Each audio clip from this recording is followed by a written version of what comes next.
Ladies and gentlemen, and those who prefer not to be referred as ladies and gentlemen, we have a very special guest for you today. He is an artist, he is an activist, he is a role model. You may know him from his star role in Gran Torino. We have Mr. B. Vang right over here. Welcome to our show, B. Thanks for having me. Thanks for being here, man. Very appreciate you being here. I recently watched Gran Torino, so yeah, you were phenomenal in that role. You held it down. Uh, how old were you when you were in Gran Torino? I was 15. You were 15. Wow. And and what was the role? Like tell us a little about about that specific role you played that our audience might be familiar with. Gran Torino is considered, at the time, a film that was ushering in a post-race and Obama era milieu in the country. So a lot of people saw the film as an allegory about how people can come together and transcend their differences to form unlikely bonds and friendships, and that's what my character was. He played a friend that Clint Eastwood's character Walt Kowalski, a Korean War veteran. They come together and form this friendship, and he overcomes his racism. That's yeah, absolutely. And so you played an AAPI character in this role. How do you yeah, I just want to hear more about your experience as being an AAPI artist in an industry that doesn't necessarily have too many AAPI roles, I guess. Yeah. As I went on to give a lot of lectures across the country, I came to the realization that when you are an actor of color, or really just a person of color with some kind of, you know, mainstream visibility, you become the mouthpiece and the face of your community. Mm, And at the time, at the age of 15, I did what I could to sort of deal with what was foisted on me at this time, after Gran Torino came out. I spoke up when I did because I realized that I didn't have the privilege not to. I was getting asked everywhere I went who the Hmong people are because I played a Hmong character. My character, Tao, was Hmong American and Gran Torino. They would ask who the Hmong people are, where's Laos, and what happened there, and what is the secret war. And to this day, many still have never heard of the Hmong people, and many still can't even locate Laos. So the fact that no one knows about the secret war means that they don't really know the history of how the Hmong ended up here in the US. And so I spoke up because I learned that that's what it means to be a person of color in this country. And something that I often think about is Meryl Streep. She is an American-born actress of Swiss German and English and Irish descent who played a Polish refugee in the film Sophie's Choice. The film came mm, out in 1982, and I think a lot about why Meryl Streep wasn't compelled to or asked to talk about the Holocaust, and why she mm, didn't have to go on a long speaking tour to talk about the evil and genocidal ideology of Nazism. She didn't have to raise awareness about the extermination of Eastern European Jewry, which is what Sophie's Choice was about. And no, right? And so why? And there is a kind of racist double standard here, right? Meryl Streep right. wasn't Polish, and yet she played this Polish role. She even learned the language and accent to perform this like Oscar-winning role because she was seen as having a craft. She was an artist. And I believe that my work as an actor means that I can't just be an actor, but I have to be an advocate. I have to be a person of color. I have to be the one to fight so that we can also get to the level of Meryl Streep, so that Mm. we as actors of color and creatives of color can finally do work in an industry that can also value and recognize our craft and our artistry. Definitely. That's so empowering. You have a role on screen, but it sounds like you want to empower your community beyond the screen as well. And it's just like, I mean, you want to do it on the screen, but it sounds like you're expanding it to like behind the camera, like not only in front of the camera, but behind the camera as well. And that's awesome. I think that's a great way to continue to empower uh a person of color's communities as well as your own, Right. which I was wondering, like, what would you like to see, like, people that you represent in roles, like, in the future? Like, how would you like to see a shift in the roles we have now or, like, in the past? And how would you like, what would be an ideal situation for the roles in the future? Well, I would say that Meryl Streep is kind of the ideal of every single actor out there. Um, I'm not necessarily criticizing her for what happened after Sophie's Choice came out and for her taking a role that might have gone to an actual Polish woman. I read up on it, and Meryl Streep and this actress were both neck to neck for this role. But I think that for every actor out there, and for especially actors of color, reaching that level of Meryl Streep's brilliance and her craft, that is something that I want to see happen for every one of us, for every actor of color that is in the industry, that can possibly see that there are opportunities out there to be more than just who and what we are. I think that that's an important element that we bring as human beings and as artists to the role that we create. But I think the end goal is clearly to be like Meryl Streep. We want to be like Meryl Streep. I respect that. Yeah, that's a very good goal for all of us to have, embody Meryl Streep in a sense.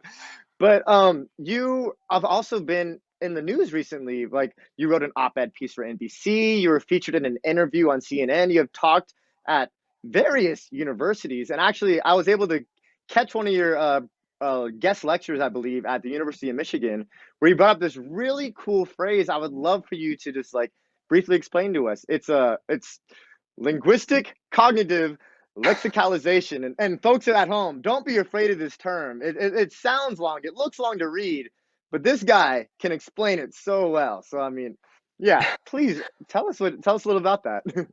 Linguistic cognitive lexicalization is a linguistic term used to describe the process by which a concept becomes thinkable and becomes thinkable as a social force, as a social fact. So, what this means is that when something is repeated enough and there is a frequency in its invocation, it becomes more easily referenceable, referable, and something that becomes more apparent, more readily obvious for us to sort of refer to and to pull from and to speak through. In a lecture that I gave at the University of Michigan and at Harvard, I talked about this very concept as a burden when it came to speaking about Asian American Asian American racialization and anti-Asian racism, and the ways that this linguistic cognitive lexicalization, how that works for how people think and talk about Asian Americans, is precisely what we saw happen in the last year during the COVID pandemic. There were people who said, "Wait, Asian Americans are racial minorities? Wait, Asian Americans experience racism? Or uh, I thought that Asian Americans had it pretty good here. And wait, like Asian Americans like were incarcerated? Wait, Asian Americans were blah blah blah, so on and so forth." Right. And it quickly became clear to me that the fact is that there is such an undeveloped discourse to talk through and to talk about Asian Americans and to think about it.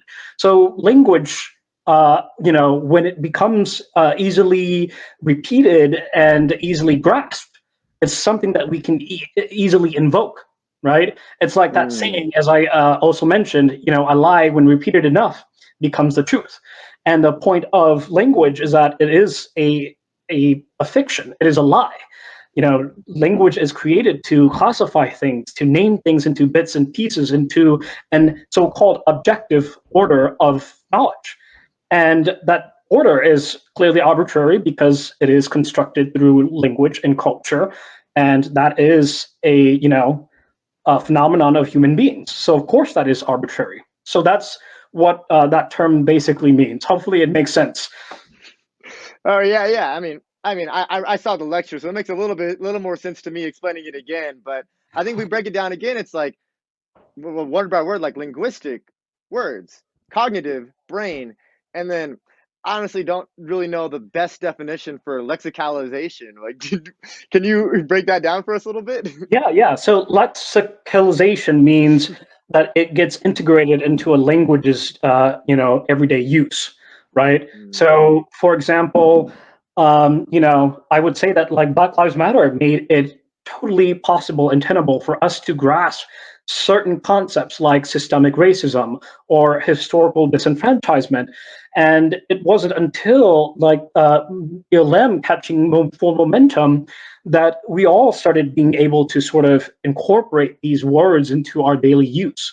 And so when a word or a concept enters into a lexicon, it becomes a part of that language where it actually makes sense, right? So these words that were right, once really academic are now actually a part of everyday use that everyone can pull from and use in their everyday speeches. So that's what lexicalization means, the process of us being able to say, hey, this is this or this is that. And so you can also think of like the model minority, right, as being a part of our cultural and political lexicon. Everyone, whenever they talk about Asian Americans, always refer to the model minority, and we have to talk about model minority as Asian Americans because that's what has entered into the political lexicon, right? And that's what has become the dominant linguistic control in terms of how we talk about and think about Asian Americans, right? So whenever anyone thinks of it about Asian Americans, what do they think? Oh, that we have it good, that we're wealthy, that we're affluent, that we are not racial minorities, or that we are unraced because right, we have succeeded so much, right? right, absolutely. And I feel like, and it sounds just like, words have power, words, and it's just like sometimes that we might not think that a word has power, but it really does have a stronger influence than we can ever imagine. And it seems like that was kind of an effect of post production and whatnot, and like post release of the film and of Gran Torino, that there were maybe like a few slurs from like the protagonist in the show that may have like triggered a few people that you've talked to in the into the future, I guess. Yeah, I think a lot of people misconstrued what I was saying in my NBC op-ed. Mm, There are a lot of interpretations, and sad to say, I think that there have been a lot of pieces that actually glean the actual points that I was trying to make, and the point was simply not to like condemn Gran Torino or to cancel Clint Eastwood or to cancel Gran right, Torino. I mean, I think that that's ridiculous. I do believe in free speech. But my saying that shouldn't be interpreted as an endorsement of hate speech. And part of like what I'm trying to work through is to convey the very idea that we can't regulate speech in this way because what is that going to do? It's going to create more racists, and the racists are going to become even more racist, right? Which is kind of like what we're seeing with this Trump era backlash or white lash, as they call it. And part of this free speech debate shows us that the orthodoxy with which people speak about this or on this issue is to convince us that this is all about a zero sum game. We either let the racists say what they want, or do we respect people's dignity and humanity, right? And so when it's either or, it's just like, of course, the racists are going to say, I want my free speech, blah, blah, blah. And so that's why, clearing that out, I believe that, the film, of course, was important in the sense that it generated all of this discussion and allowed us to incorporate and to, add on to the lexicalization of Asian America, right? So like we can speak better on these issues. We can use language to articulate these issues in a better way that is legible, that is palatable to everyone that hears it. Because the whole thing about like this COVID pandemic, right, is that the so-called public health experts aren't necessarily explaining everything in a way that makes sense to everyone, right? And so that's right. a process of and failure of language to be able to convey everything. And that's the problem with the scientific method too, right? Like which language is the most efficient in terms of explaining certain processes, and it's unclear which human language would fall into that category. But to get to your point, sorry, I know that I went on, You're a but smart man. I love hearing you talk. It's all good. but to get to your point, um, the laughter was something that I witnessed over time, and it happened a lot because I went to watch the film in theaters with friends, and I always went in anonymously, of course. And I went into like the outer suburban theaters in the Twin Cities, right? And so there, Minnesota is like really white, and a lot of people of color are still pretty much the minority here.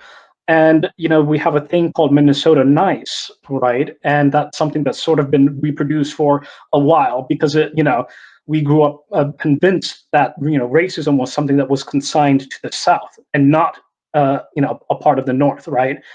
And Right. so I went into these theaters, heard people laugh all the time, saw that the slurs themselves were given this mainstream platform, and by that I mean it was screened on, in theaters across the country, around the world, and people saw the characters on screen saying these words. They heard it, and they laughed at it. So that is what I mean when I say that it went mainstream, right? Um, Right. and so I grew up having heard many of these slurs. And when I got on set, I didn't really, I wasn't affected by it. But what affected me was the laughter, and the laughter Mhm. was what really hit me the most. Because after the film, I I changed my mind, right? I kept saying early on that a film is just a film, but then that was when I realized that a film isn't just a film. As I learned, people thought that Gran Torino was an anthropology like film, and that they learn about Hmong people from this film, even though there's nothing necessarily 100% accurate about its portrayal of Hmong culture and Hmong Right. life or Hmong American life. And so that's when I spoke up, and I kept bringing up this issue about the slurs and about the laughter, and there were always two camps that would emerge everywhere I went to go and talk. And one would always say the slurs were harmful. The other would always say it's not. I didn't find it offensive. If you did, you're just a snowflake. And as I have to remind everyone, right? I was saying and speaking all of these things back in 2008 and 2009 when we weren't even using words like white supremacy or people of Right. color yet, right? So again, that lexicalization, it was so hard to speak about these issues back then because no one could necessarily understand them in a way that would make real world sense, right? Um, Definitely. and so that laughter and the people who would say, that's just a joke, right, and brushing things off and sort of making the Asian American issues into non-issues, that's what I was calling out in my piece, and that was indicative of what we saw in the early days of COVID-19. Everyone kept Right. saying, oh, it's anti-Asian racism. It's a non-essential. It's not that important. It's not that significant. Daniel Day Kim said that someone referred to Asian Americans as statistically insignificant, right? And so Right. that's a part of the problem of what we have to fight and what we have to come up against, and that's what this moment is all about: pushing back against this narrative that is invisibilizing us, because this invisibility is racist. It's I anti-Asian racism. Right. And I think that leads to like it's such a great point of like our previous administration, in 45 and his gaggle of goons, they were promoting a lot of Asian racism into the public, and it was kind of like, the Kung flu virus, the China virus, which is like it's COVID-19, but they're trying to like pin it on a specific race, on this Asian community. And then as a result, you see a rise of like Asian crime, Asian hate crimes throughout the nation. Like this wasn't promoted too much, but in January in Japantown in San Francisco, cherry blossom trees were cut down and chainsawed down that had been there for about like 50 years. And then a couple months after, the Atlanta shooting. And so I think it's like you're helping us show this great point of what happened in your movie with the laughter. And I think it's also very parallel to what's happening in our country right now, where it's like we had this whole thing about it all started with the talking the jokes and the laughter Right. until it led to this sense of action by these people who were laughing with that previous administration and all that they were saying. Do you agree with that, or do you think it, or do you, or was there like another point that might be added on to like how what you saw in Gran Torino might be parallel with what's happening in today's society? Oh yes, of course. The interesting thing about Gran Torino is that Detroit served as a kind of backdrop, right? And so the specter of Vincent Chin's murder is haunting every single frame of the film. At the time, I didn't know who Vincent Chin was. I was a 15-year-old who had never even heard of Asian American studies or the Asian American movement, and had never necessarily used that term to, self-identify. Yeah, So it felt really weird, right? So I think about the fact that Vincent Chin's death was caused by the the the end of the auto industry and auto industry in Detroit, and how that industry's death was sort of signaled by Japan's rise. And in many ways, it is so analogous to this moment because what we're seeing now is that COVID, coronavirus, is the analog, right? Um, right. and Japan is now China. The Japanese auto industry is now COVID. Dang. So, you have this thing for Asian Americans of geopolitics always being wrapped up in how Asian Americans are racialized in the West and here on U.S. soil. But I also wanted to mention too, going back to the whole free speech thing, if we're talking about our political institutions and our elected leaders, right? The thing about free speech is that we can't legislate hate away. As much as we would like to believe that, like an anti-Asian hate bill was passed, right? Right. Except one politician, Josh Hawley, had voted against it because he, I believe, said that it's hard to prove that any of these are actually racially motivated and could be, Mm. could not be considered hate crimes. But the point is that we can't legislate hate away. This is a cultural issue, right? So instead of fighting over what is free speech and hate speech, let's just remove the fact of fighting against the need for people to even be racist in the first place. And that's what needs to happen. There has to be a cultural shift before we can actually have a conversation where everyone can talk about this, because people Definitely. will always opt for their freedom of speech before recognizing our humanity. I went to public schools my whole life, but I didn't learn about like the school to prison pipeline until I went to a college, a higher education college. So do you have any like resources or books that you might want to recommend that might be good resources to like look up on like Asian racism or anti-Asian racism and like what we can do to help push for a better tomorrow? What's really funny is that after my CNN interview, someone on social media, on Twitter specifically, took a screenshot of the interview and took one specifically of the bookshelf that was behind me, right? And it contained all of the books that I clearly staged. Um, and it was just really funny because, like, it got like over 5,000 likes, over 200 like retweets and shares, and that picture spoke more than anything that I actually could ever say, right, on the Right. interview. And so I think for me, after Gran Torino, I went on an intellectual journey, and I wanted to understand what I had experienced. My racial awakening was before Gran Torino because I had gone to a public school just like yourself that was predominantly white here in the Midwest, and here where there's supposedly everyone has Minnesota nice, and I had to learn how to think about these things carefully and meaningfully and thoroughly because I had to understand what I was living through.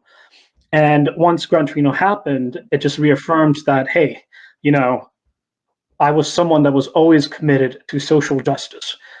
Before Gran Torino, I wanted to go into medicine because I believed that medicine was an agent for social change, um, Mm, health and well-being, and you know, the safety and safeguarding our the integrity of the human body that can bring change to this world.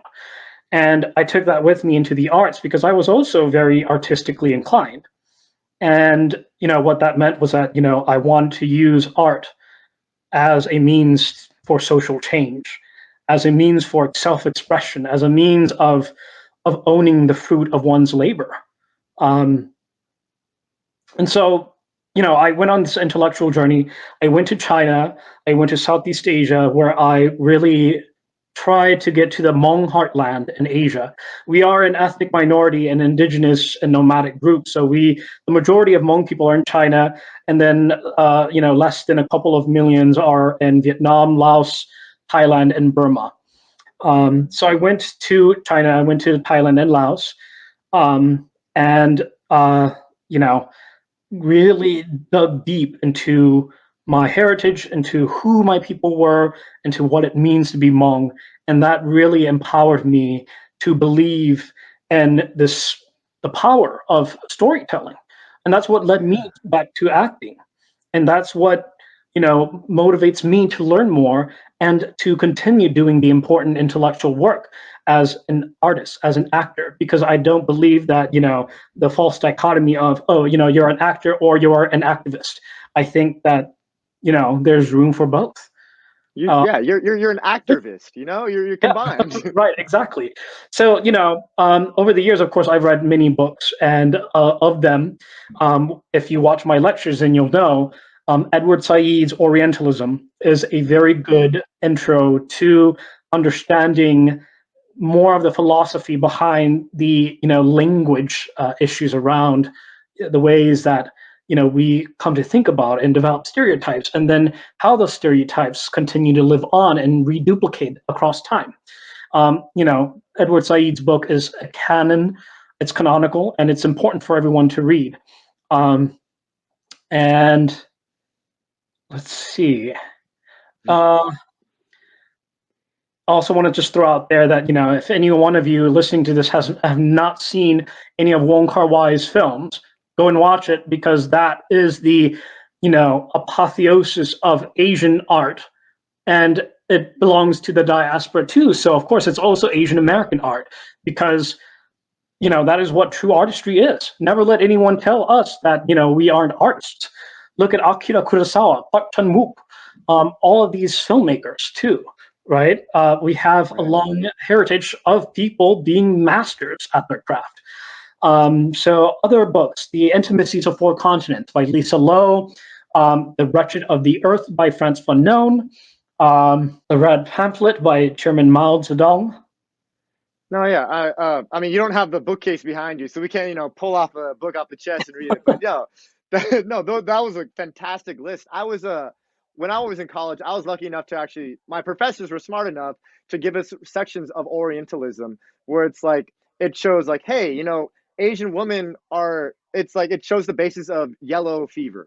Jungle fever is like when you have an obsession with black women, or like a fetishization of just like black people. But yellow fever is like the fetishization of like Asian people, and like, or just, and also like the passive, and like specifically the woman, and like the passiveness of the men.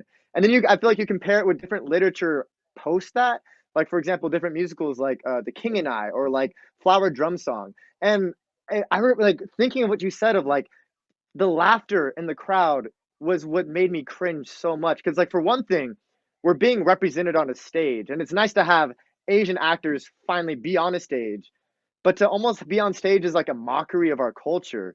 It doesn't sit well, and it's like almost progressing that same like thoughts of like where Orientalism is like pointing out in that initial book. So, do you think that like for Asian actors moving on in the industry, whenever we encounter a moment that may, in a sense, oppress our culture, that may like push us back from where we are trying to get towards, what might be a good way to handle that situation as the Asian American artist in being in the film or being in the production during that time period, or during that time? I've always said that representation is a double-edged sword, right? As you mentioned, um, you know, all this hypervisibility, is it really important us that is it that good if this hypervisibility is predicated on this kind of violence that we're seeing, right? And so we can think of Gran Torino being good and bad, right? And I don't necessarily think that it's entirely wrong or evil or entirely right and good. Um, the film gave Hmong Americans this platform and mainstreamed this word that would have never been included or incorporated into the lexicon of American English speakers, right? Um, that is something to also think about and to think through. But at the same time, it's like, when you reduce a community to this one moment of visibility and representation, are people going to go out and actually learn more about what they're seeing? Or are they going to, take all of the, of the information that they get and glean from the film, and that becomes their conclusions about about what they think who the Hmong people are, right? So it's a double-edged sword.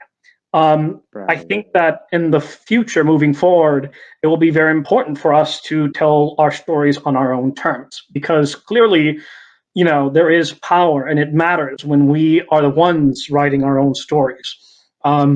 We see it too often where we are made into the butt or the object of jokes, where we are secondary, where we are less humanized than, other characters. I often think about like how many Asian American roles were there before Crazy Rich Asians and la di da. Like I felt like Nazis and World War II movies have gotten more screen time in Hollywood than Asian Americans have.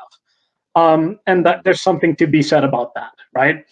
And so what I think also is very important to talk about for Asian Americans and for people of color, um, is that we had something like Precious made into a movie. It was written at first as a book by Sapphire. The novel was called Push, and it was made into a movie by Daniel Lee, I believe, Lee Daniels. And Yes. of course, like the film has been called out for having really problematic stereotypes, right? For portraying the Black American experience a certain way. And yet it was a film that was written by a Black writer, a Black woman, and also produced by a majority Black crew and featured an almost entirely Black cast. There's something to be said about that too. But as I said, a double-edged sword. And so what we have to do is to find the ways that we can balance the aesthetics with, of course, the political messaging, with, of course, telling things on our terms and telling our truths in a way that doesn't reduce all of us to just one monolith, where we are just undifferentiated, we're not humanized, we're not seen as individuals, we're seen as just a massive heap of whatever. Definitely. It's time to be represented how we want to be represented, And it's like to tell stories from our own people, I feel like. And yeah, but like you said, it's a double-edged sword, and we have over 7 billion people in the world, so it's also hard to make every single person happy. And so, but you're helping us with the fight to take a step forward. And Yeah. I am so grateful that you were here to share all of your wisdom with us today. Thank you so much for this awesome interview, for your intelligence, your experience, your wisdom, and yeah, just your sincerity. I thank you so much for being with us at the virtual cafe. Go get yourself a coffee on the way out, and yeah, I can't wait to see what you do with your movement, with your next activist stuff, actor artivist kind of stuff, and then yeah, just what you continue to do for not only your own people, but just respecting communities in general. I'm very excited. You have a very bright future ahead of you. Despite even though Gran Torino was like way back in the day, that was like a nice little peak. But it's like you're gonna come back and hit an even higher peak, guaranteed. So We'll see. no, guaranteed, man, absolutely. But no, thank you so much for being here with us. That's awesome. Thanks for having me. Of course.